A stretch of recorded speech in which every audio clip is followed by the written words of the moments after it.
Hi there, welcome back to the channel. I am Sanal and today we are deep diving into the world of Azure Pipelines using YAML editor. Now if you have been following along, in this particular video we took the first steps by building and deploying a .NET Core application using Azure Pipelines. Here we created a build pipeline using YAML editor as well as classic editor. But then we used the classic release pipelines in Azure DevOps to deploy our build to an Azure App Service. But today we are taking it up a notch. We are leaving the classic editor behind and fully immersing ourselves into the power and flexibility of YAML pipelines. We'll be dissecting the key concepts like stages, jobs and steps, and I'll show how to effortlessly manage both your build and release pipeline by wrangling it all into a YAML pipeline. No more jumping back and forth between different editors. With YAML, you are in full control. So let's venture into the world of YAML pipelines. Don't forget to hit the like button and subscribe for more in-depth tutorials. Alright, let's get started.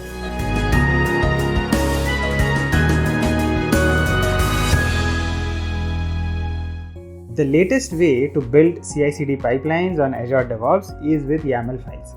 The older way was to use classic editor. Earlier we had created build pipelines and release pipelines using classic editor.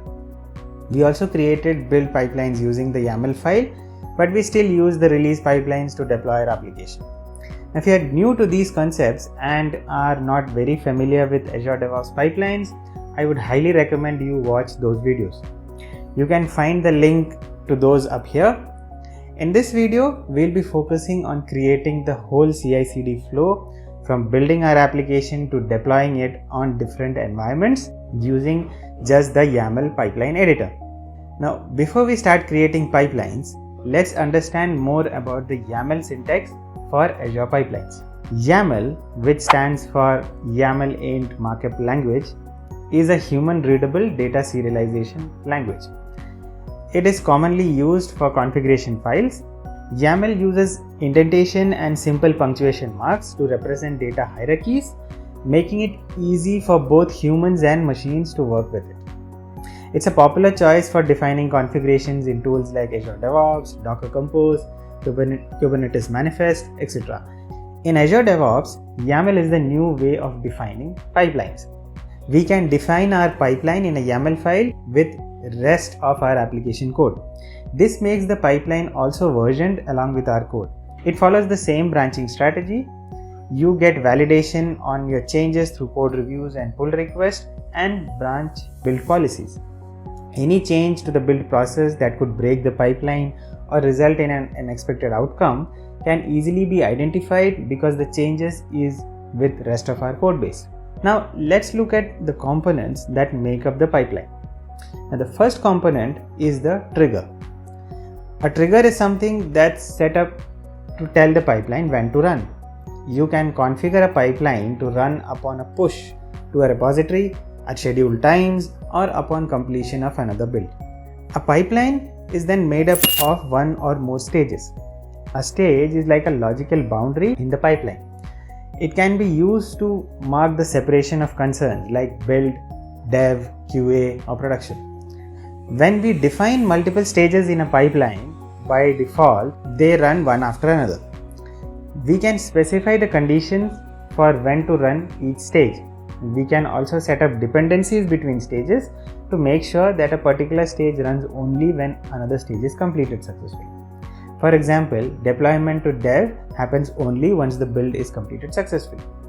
Now, every pipeline has at least one stage, even if we don't define it explicitly, as we have also done it in the earlier video.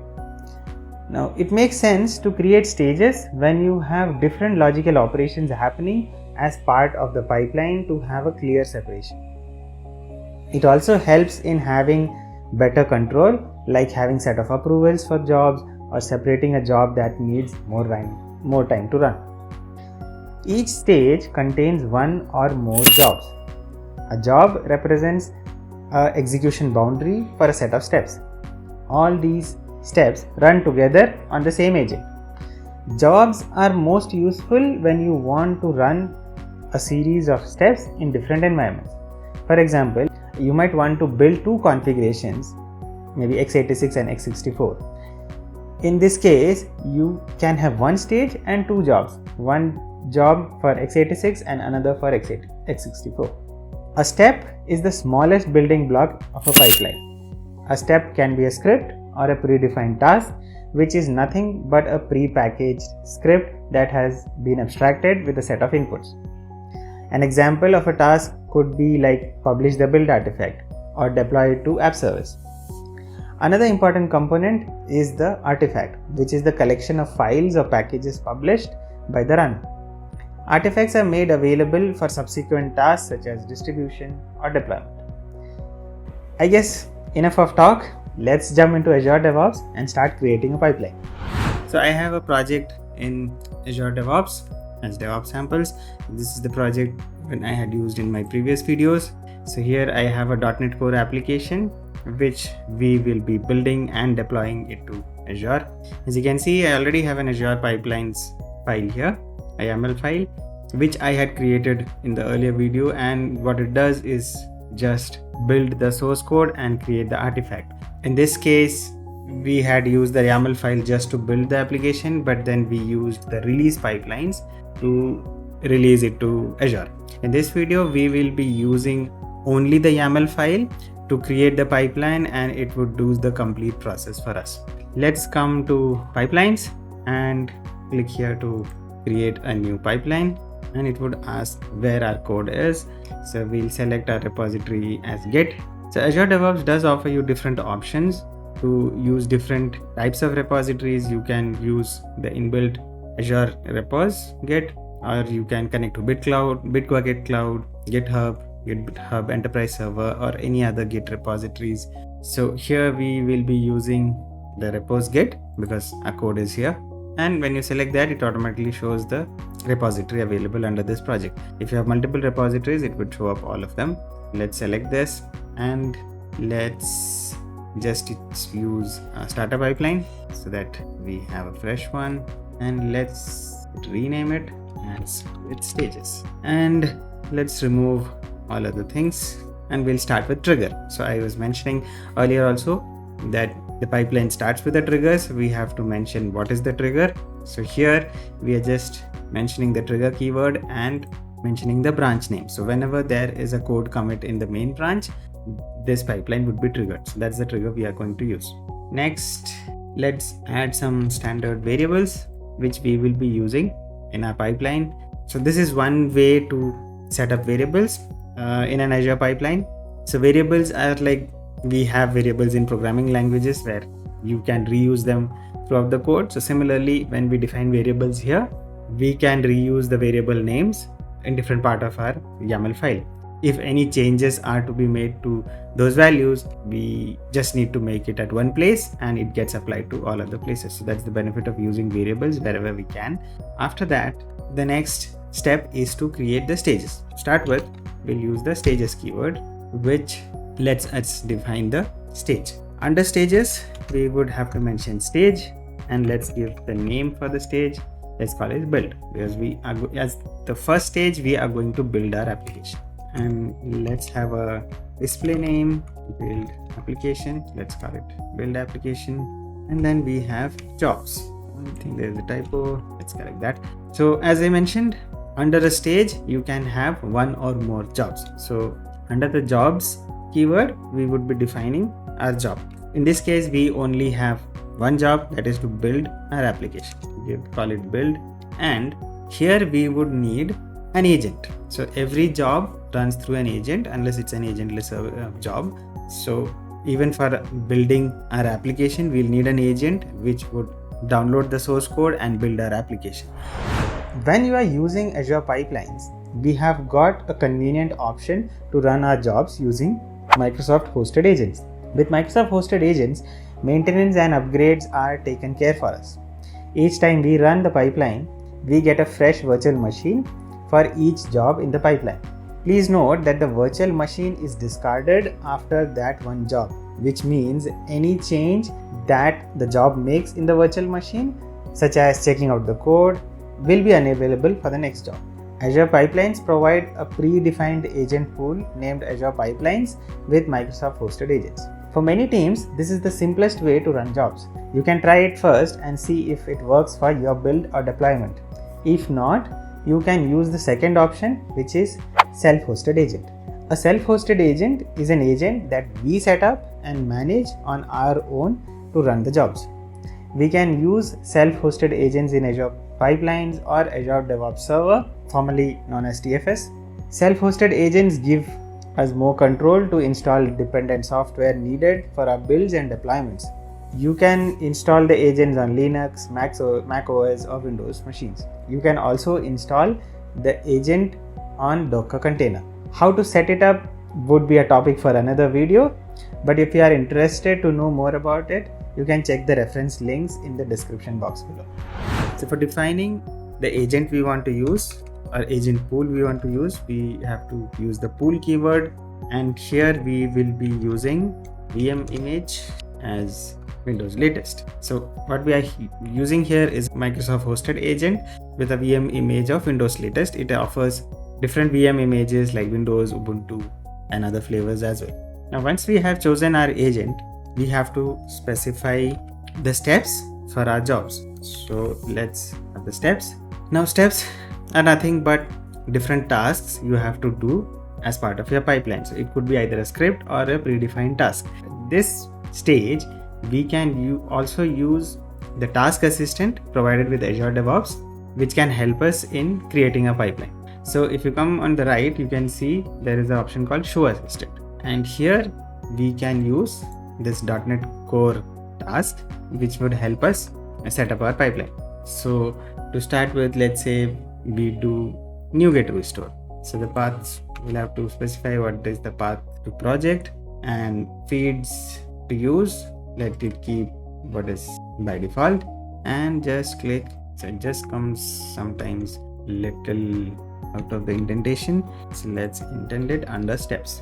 So I was mentioning in the YAML, the indentation decides the nesting structure. So since task is under steps, so we have to keep it properly indented. So similarly, you can add other tasks also to build your pipeline. So in interest of time, I'll just paste other steps required to build this .NET Core application, and I'll just explain it. So after restore, we are building the solution. Once the solution is built, we are running our unit tests, and then we are publishing the code coverage result, and then publishing our artifact as part of these two steps. If you want to understand this in much more detail, you can check out the earlier video where I have explained all these steps in much more detail. The steps till this point is pretty much similar to what was done earlier. The only difference being that we had to put it under a stage, because this is a multi-stage pipeline. And obviously the next step is to add one more stage, which we can obviously do here. We just minimize it and just have next stage, which we can call to dev. Sorry, my bad. But there is a slight difference between the way we have done it using the classic editor and how we have to do it in this YAML file. The reason being that each job runs in its own agent. So when it finishes the tasks with that agent, all the artifacts created with it may not be available in the next stage, especially when you are using a self-hosted agent. For each time when the job is initiated, a new VM is created for that job. When it moves to the next stage, the previous VM is deallocated. So we won't have those artifacts available when we are coming to this stage. To fix that problem, we will have to add one more task here, which is called a publish task, and we have to mention which item to publish. So we had published our artifact to this path, so we can just mention the same path here, and we have to give a name for this artifact. So let's call it web app build. So this is the name which would let us identify this artifact in the next stages. So now when we come to this stage, another keyword which we have to add is depends on, because this stage will depend on the previous stage. So let's say depends on build, and we also want the condition to be as succeeded. So it will only run if the previous stage had succeeded. After adding these two steps, we can go ahead and again add the jobs keyword to deploy our jobs. Now at this point, since this is a deployment task, Microsoft recommends using a different type of job, which is called a deployment job. In YAML pipelines, Microsoft recommends that we put our deployment steps in the special type of job called deployment job. A deployment job is the collection of steps that run sequentially against an environment. An environment is a collection of resources where you deploy your application. It can contain one or more virtual machines, containers, web apps, or any service that's used to host the application being developed. A pipeline might deploy the app to one or more environments after the build is completed and the tests are run. A deployment job and a traditional job can exist in the same stage. Some of the benefits of deployment jobs are like we get the deployment history across pipelines down to the specific resource and the status of the deployments for auditing. We can also define how our application is to be rolled out. Azure DevOps supports the run once, rolling, and canary strategies. What are these? Probably a topic for another video. Type here, you'll get the deployment option. So in the earlier stage, we had used a job with the keyword job, but for deployment, we will be using deployment. Now with deployment job, there is a slight change in the steps which we have to define. We can have a display name and let's call it apply to dev. Now though display name is an optional field, it's good to mention it because when you run the pipeline, these are the names which gets displayed on the screen and it becomes easy to identify that okay, at which stage or what job is being performed, and kind of helps us to identify the things better. Otherwise it uses a default name for the task, which sometimes may not be easy to identify. Like for example, if you see here, it's not post CLI2 and probably this is the name which would get displayed. So you don't know what is happening inside those tasks unless you go and drill down in the logs that which task is being performed. So giving a display name makes it easy to interpret and understand it. Now again here we will need pool, and a new keyword we will use here is environment. Now if you see here, we have something called as environment option here as well under the pipelines menu, and if you open it, we'll see nothing is here.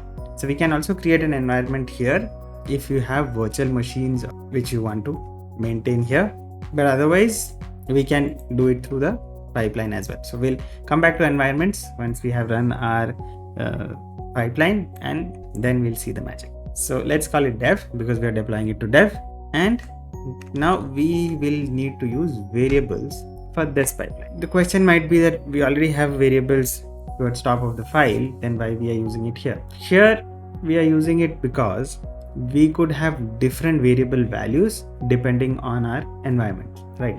So we could have connection strings, for example, where the connection string for my dev environment would be different and the one for my QA or production would be different. So using variables here at this point will help us manage it. Now there are two approaches we can take at this point. One is using the variables here. We can click here and click on a new variable.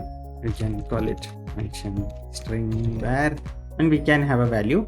If you want to keep this value as secret, we can check this and it becomes hidden. So once this is set as secret, you will not, and save it, you will not be able to see the value. So as it mentions here, to reference, we can just use this and we can use those variables in our pipeline. We have defined here and then we use it with a dollar value as mentioned here as dollar and then solution. But the approach we will take now is a little different. We will use libraries. So what library does, it lets us create a variable group. In most cases, it would be that you would have multiple variables or multiple configuration settings which applies to any environment, not just connection string, but you would have some other settings which applies to your environment. So in that case, you can use this library menu and create a variable group. A library is a collection of build and release assets for Azure DevOps project. Assets defined in library can be used in multiple builds and release pipelines for the project. The library tab can be accessed directly in Azure Pipelines. Here I have already created them, but you can always use this plus symbol and create a variable group, give it a name, and then you can add your variables. So if you come to libraries and just open this, you can see I already have a connection string mentioned here for the dev environment, and similarly I have one for QA, and I can add more variables to these groups to use it in my pipeline. So now let's come back to the pipeline and use the variable group. So under variables, I can mention group and I can specify the variable group name. So once it is specified, all the variables under this group will be available for this particular job. The next one keyword after that is strategy.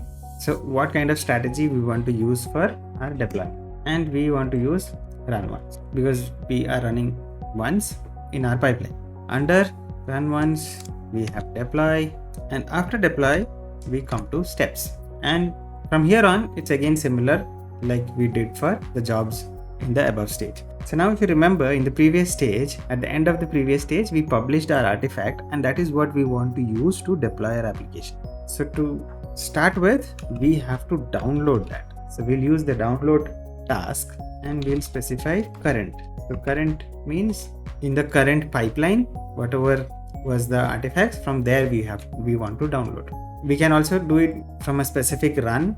Another alternative to download is you can come to tasks and you can look for download pipeline artifacts. It's same thing, but then it comes as a task. So you would have a similar structure like task and the name of the task and then the property. So here like we did download current.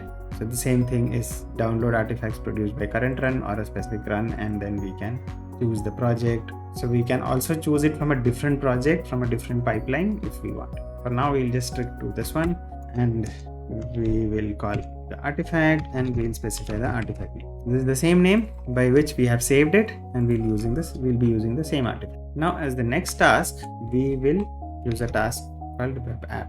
So we'll use Azure web app because that is what we want to deploy, and it gives you options which we can select. So I already have a service connection defined in Azure DevOps, which I have also explained in my earlier video. So service connection in simple words is nothing but an app registration on Azure, which helps us manage the resources on Azure under a particular resource group. So I have already set up this Azure service connection here. It's just a name which I have given. You could name it anything. And my app type is of Windows, and I can choose the dev app. I don't want to use a slot or an app service environment. I'll keep it same. And the package I have is in a different location. I'll just use this. So pipeline workspace **zip. So under the pipeline workspace, that's where my publish task would have published the artifact. So from there, under the subfolders, pick the zip folder for deployment. And also remember, we have used variable groups and we want to set our connection strings or app settings. So for that, we'll use this application and configuration settings, and in app settings, we will define our app settings. So you can see the format here. It's in this format, hyphen, and then the app settings name and the value. For the next value, again, hyphen, the name of the setting and the value of the setting. If you have spaces or special characters in between, it is advisable to put them in double quotes. So that's the same thing I have done for this connection string default connection. I have put the value under a double quote. So with that done, our deployment stage is complete. So for the next stage, it should be pretty much simple. Just copy paste for QA, and we'll just rename it to QA environment. Here we'll call it QAE, and here one thing we have to change is depends on. We don't want to depend our QA deployment on our build. It should be dependent on dev, right?